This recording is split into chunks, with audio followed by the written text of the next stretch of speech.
तो क्या हाल चाल, आ चुके हैं एक और नई वीडियो के साथ। ठीक है, थोड़ा एक्साइटमेंट में रहेंगे क्योंकि हमने करना है थोड़ा मतलब थोड़ा है ना लंबा सिस्टम है इसमें। तो हम आ चुके हैं चैप्टर नंबर 1 एक्सरसाइज 1.1 के क्वेश्चन नंबर 2 के साथ। क्वेश्चन नंबर 1 और इंट्रोडक्शन वीडियो नहीं देखी है तो देख लो, इजी रहेगा तुम्हारे को सारा काम, मैं बोल रहा हूँ। ठीक है, तो सबसे पहले ना मैं यार पेन चेंज कर लेता हूँ। येलो, हाँ येलो। ठीक है, तो इसमें क्वेश्चन में हमारे को सिंपली करना क्या है, जो हमारे को दो डिजिट दिए है ना 26 और 91, इसका एलसीएम और एचसीएफ निकालना है। फिर हमने क्या करना है, जो एलसीएम और एचसीएफ आएगा उन्हें आपस में मल्टीप्लाई कर देना है। एलसीएम और एचसीएफ को ऐसे आपस में मल्टीप्लाई कर देना है।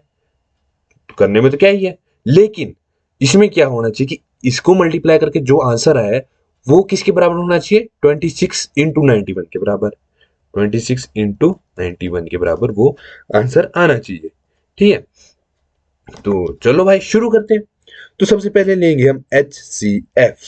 अगर इंट्रोडक्शन वीडियो देखिए तो तुम्हारे को पता होगा एच सी एफ कैसे लेते हैं, नहीं देखिए तो कोई बात नहीं, मैं बता देता हूँ। सबसे पहले एक ट्री बनाएंगे 26 का, तो एंड में इवन नंबर है, ठीक है, तो 2 से ही कटेगा। तो हमारे पास आ गया 13, और 13 तो 13 से ही कटता है ना। ठीक है, सेम फॉर 91। 91 के लिए करेंगे, 91 को हम 7 से कर लेते हैं, 7 7 2 बोरो चले गया, 13 13 से ही कट गया।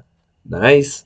ठीक है, तो हमारे पास एच सी एफ क्या आ रहा है, एच सी एफ के लिए 26 और 91 को हम एक साथ लिखते हैं। ठीक है, तो इसके लिए हमारे पास एच सी एफ आ रहा है 2 इंटू 13, और 91 के लिए हमारे पास एच सी एफ आ रहा है 7 इंटू 13। अब इन दोनों में कॉमन क्या आ रहा है, 13। ठीक है, तो एच सी एफ हमारे पास आ चुका है 13। ठीक है, तो मैं यहां पर लिख देता हूं बड़ी बड़े अक्षरों में H C F equals to 13। अब हम बढ़ते हैं अपने एलसीएम की ओर। तो एलसीएम देखो, मैंने तुम्हारे को बताया था इंट्रोडक्शन वीडियो में एलसीएम कैसे लेते हैं। 26 और 91 को एक साथ ले लेंगे, पहले 2 से करेंगे। तो 2 13 यहाँ आ गया, 2 से ये कट नहीं रहा तो इसको एज इट इज हम नीचे ले आते हैं। ठीक है, अब हम 7 से करेंगे, 7 से ये नहीं कट रहा तो इसको एज इट इज ले आते हैं। 91 कट रहा है तो इसको रख लेंगे, तो दोनों ही 13 है तो 13।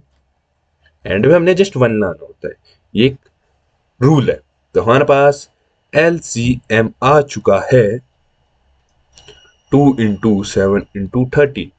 ठीक है, तो जब हमारे पास एलसीएम ये आ चुका है, इसको सही में मल्टीप्लाई करते हैं। तो मल्टीप्लाई करके हमारे पास आ चुका है 182। अब हम क्या लिखते हैं, यहाँ पे मैं इसको काम करता हूँ, एलसीएम इज इक्वल टू 182। अब जब एलसीएम हमारे पास 182 आ गया, इन दोनों को हम आपस में मल्टीप्लाई कर देंगे, यानी कि 13 इंटू 182 इक्वल्स टू, अब ये जो 26 और 91 है इनको भी हमने आपस में मल्टीप्लाई करना है। 26 इंटू 91, इन दोनों का जो प्रोडक्ट है वो सेम आना चाहिए। तो मेरे हिसाब से जितनी कैलकुलेशन मेरे को आती है उससे मेरे को क्या लग रहा है पता, कि 2386 इसका आंसर आना चाहिए। बाकी इसका आंसर तुम खुद लिख दो, खुद क्या लिख दो, आंसर यही होगा, क्योंकि हम दोनों ने, हमने ये बताना है कि इसका प्रोडक्ट और इसका प्रोडक्ट सेम है। ठीक है, बढ़ते हैं नेक्स्ट क्वेश्चन की ओर। नेक्स्ट क्वेश्चन भी हमारा बहुत ही ज्यादा इजी है, इसमें शायद 3 ही क्वेश्चन है। नेक्स्ट क्वेश्चन है 510 एंड 92, 92। ठीक है, तो 510 का भी हम फैक्टराइजेशन कर लेते हैं, 510 एंड में इवन नंबर है 2 से करते हैं। 2 से किया, हमारे पास आ गया 255। ठीक है, 255 आया, इसको 3 से कर लेते हैं। 3 से किया, हमारे पास आ गया 85। 85, अब इसको 5 से कर लेते हैं, आ गया 17, और 17 तो 17 से ही कटेगा। तो हमारे पास आ चुका है 510 equals to 2 into 3 into 5 into 70। ठीक है, नेक्स्ट हम करते हैं 92 का। 92, ठीक है, तो इसको जब हम करेंगे तो ये क्या होगा, हमारे पास 2 से काट देते हैं, 2 से ही काटा, आ गया 46। 46 फर्दर 2 से कट जाएगा, 2 2 जा 4, 2 3 जा, अब 23 तो भाई कटेगा ही। 23 क्योंकि हमने लाना ही 1 है, ढीठ बनना है हमने 1 लाने के लिए।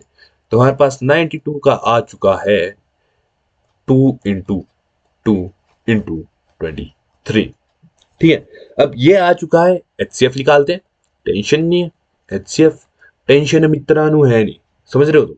ठीक है, तो एचसीएफ जो कॉमन है, इसमें 2 कॉमन है, 2 कॉमन है, 2 निकाल लेते हैं, और है कुछ कॉमन, कुछ भी कॉमन नहीं है। ठीक है, तो कुछ है ही नहीं कॉमन, तो HCF हमारे पास 2 आ चुका है। एलसीएम निकालेंगे। एलसीएम का एक और तरीका होता है, पर आई डोंट नो कि तुम्हारे नंबर कट सकते हैं उससे, अगर कोई ये कह दे कि तुमने शॉर्टकट ही अपना लिया। एलसीएम के लिए एक मेथड क्या होता है कि जैसे एलसीएम है ना, तो हम क्या करेंगे, इन दोनों में से जो कॉमन है उसको एक बार ही लिखेंगे, जो कॉमन है उसको एक बार ही लिखेंगे। ठीक है, तो इसमें जैसे ये है ना, इन दोनों में कॉमन है 2, तो इसको हम एक बार ही लिख लेते हैं, बाकी सारी डिजिट को एज इट इज उतार देंगे। इधर 3 है, 3 को एज इट इज उतार दिया, 5 है, 5 को भी यही उतार दिया, 17 को भी, ओहो सॉरी, 17 को भी एज इट इज उतार दिया। हमारे पास 2 और 23 बचता है, 2 इंटू 23। अब अगर तुम इसको नॉर्मल जो मैंने पिछले उसमें दिखाया था ना तुम्हारे को, इसमें एलसीएम ऐसे निकालने का, इस तरीके से भी करोगे तो भी सेम ही आंसर आएगा। तो मैं ये बोलूंगा अगर टाइम बचाना है तो तुम इस तरीके से करो जैसे मैंने तुम्हारे को बताया। एलसीएम मतलब इस उसमें टाइम बचाना है तो इस तरीके से करो, पहले एचसीएफ ढूंढो, फिर एचसीएफ के साथ साथ एलसीएम भी तुम्हारा निकल जाएगा। अब एलसीएम हमारा क्या आ रहा है, 2 इंटू 2। ठीक है, तो एलसीएम हमारा आ रहा है मेरे हिसाब से, इसको मल्टीप्लाई करके 23460। बड़ा नंबर है पर टेंशन नहीं। ठीक है, तो अब इसको फर्दर आगे हम कैसे करेंगे, बहुत बड़ा क्वेश्चन नहीं है। एचसीएफ इंटू एलसीएम करना है। ठीक है, फिर इसको इक्वल टू करना है 510 इंटू 92 के। तो एचसीएफ है हमारे पास 2 है, एलसीएम है हमारे पास 23460, सिंपल। ठीक है, 510 इंटू 92। अब इसको जब मल्टीप्लाई करेंगे तो जहां तक मेरी कैलकुलेशन घूम रही है, तो मेरे को लगता है कि इसका आंसर 46920 होगा। इसका भी सेम ही होगा, मतलब चेक खुद कर लेना, पर आई हैव कॉन्फिडेंस। और तुम ओवर में मत चले जाना मेरी तरह, मेरे भी 10th में इसी चक्कर में नंबर कटे थे मैथ्स में। ठीक है, तो हमारा आंसर आ चुका है LHS इक्वल्स टू RHS। क्या बात है, मजा आ गया। चलते हैं लास्ट क्वेश्चन की ओर। अब देखो लास्ट क्वेश्चन क्या इजी क्वेश्चन है। ठीक है, तो लास्ट क्वेश्चन में सेम चीज हम करेंगे, पहले एचसीएफ निकालेंगे, एलसीएम निकालेंगे। ठीक है, तो हम जो मैंने तुम्हारे को मेथड बताया तुम वो फॉलो करो। ठीक है, 336 इसको हम कर लेते हैं 2 से। अब देखो मेरे हिसाब से वैसे नंबर कटने नहीं चाहिए उसमें, क्योंकि हम एलसीएम ही तो निकाल रहे हैं भाई। ठीक है, मैं थोड़ा इसको ऐसे कर लेता हूँ कि थोड़ा जल्दी हो जाए मिलने का। तो 2 से काटते हैं, 2 से काटने के बाद हमारे पास आता है 168, इसको फिर 2 से काटेंगे, आगे हमारे पास 84, इसको फिर 2 से काटेंगे, आगे हमारे पास 42, इसको फिर 2 से काटेंगे, या आगे हमारे पास 21, इसको 3 से काटना पड़ेगा ताकि 7 आ जाए, 7 से काटना पड़ेगा ताकि 1 आ जाए। ढीठ देख रहे हो कितने ढीठ है हम, एक लाना है तो लाएंगे ही लाएंगे। ठीक है, तो अब इसको जो हमारा 54 है उसे भी सेम तरीके से हम करेंगे। 54 एंड में इवन नंबर है 2, 27, 3 से कटेंगे ना, 3 9 जा और 3 3 जा और 3 1 जा, आ गया। ठीक है, तो हम क्या लिखेंगे, पहले 336 के फैक्टर्स और 54 के फैक्टर। 336 के फैक्टर क्या आ रहे हैं हमारे पास, ये ना मेरे को थोड़ा मिटाना पड़ेगा। 336 के फैक्टर और 54 के फैक्टर हम लिखते हैं। ठीक है, तो 336 का फैक्टर हमारे पास आता है 2 इंटू 2 इंटू 2 इंटू 2, 4 बारी है ना, 1 2 3 4 इंटू 3 इंटू 7 इंटू 3 इंटू 7। ठीक है, 54 के 2 इंटू 3 इंटू 3 इंटू 3। ठीक है, पहले एचसीएफ निकालते हैं। एचसीएफ, एचसीएफ कैसे निकलेगा, कॉमन क्या है इसमें, मेरे को क्या दिख रहा है, मेरे को दिख रहा है कॉमन एक 2 दिख रहा है, दोनों में कॉमन एक 3 दिख रहा है, यहाँ पर एक 3, एक यहाँ पर है, 2 यहाँ है, यहाँ है, यहाँ पर भी है, पर एक एक जो कॉमन हमारे को दिखता है। ठीक है, एक के साथ एक ही दिखना चाहिए हमारे को। ठीक है, तो 2 इंटू 3 कर लेते हैं, एचसीएफ आ गया हमारे पास 6। Let us go for LCM. अब एलसीएम जिस तरीके से मैंने बताया ना, जो फर्स्ट क्वेश्चन में है वो तुम तब करना जब तुम्हारे टीचर्स तुम्हारे को वो कह रहे कि नंबर नहीं देंगे। अगर वो कह रहे हैं कि दूसरे मेथड से मिल जाता है तो उस मेथड से करना जो मैं अभी कर रहा हूँ, क्योंकि ये एक इजी मेथड बन चुका है। ठीक है, तो इन दोनों में कॉमन क्या दिख रहा है हमारे को, एक बार इसमें हमने करना क्या होता है, इस मेथड में सब कुछ लिखना है जो है ईच एंड एवरीथिंग, लेकिन क्या नहीं लिखना है जो रिपीट हो रहा हो। जैसे 2 और 2 ये इसमें रिपीट हो रहा है तो उसको सिर्फ एक बार ही लिखूंगा मैं। ठीक है, अब यहाँ पर इसके साथ कोई रिपीट हो रहा है? नहीं, सिर्फ ये दो टू एक साथ मैच बना रहे थे, इन दोनों की शादी होगी, ये रख लो तुम, ठीक है। ये दोनों पेयर में रह रहे हैं एक घर पे, ठीक है। बाकी सब अलग अलग रह रहे हैं, ठीक है, ये अलग अलग रह रहे हैं। और नेक्स्ट हमारे पास 3 और 3, ठीक है, इन दो की हम शादी करा देते हैं, तो हमारे पास 3 भी एक आ गया। फिर हमारे पास 7 और 2 3 बच जाते हैं हमारे पास, ठीक है, एलसीएम। अब इनको मल्टीप्लाई कर दो, सिंपल चीज है, बिल्कुल सिंपल, ठीक है। इनको आपस में मल्टीप्लाई करके हमारे पास आता है 3000 नहीं 3024, ठीक है।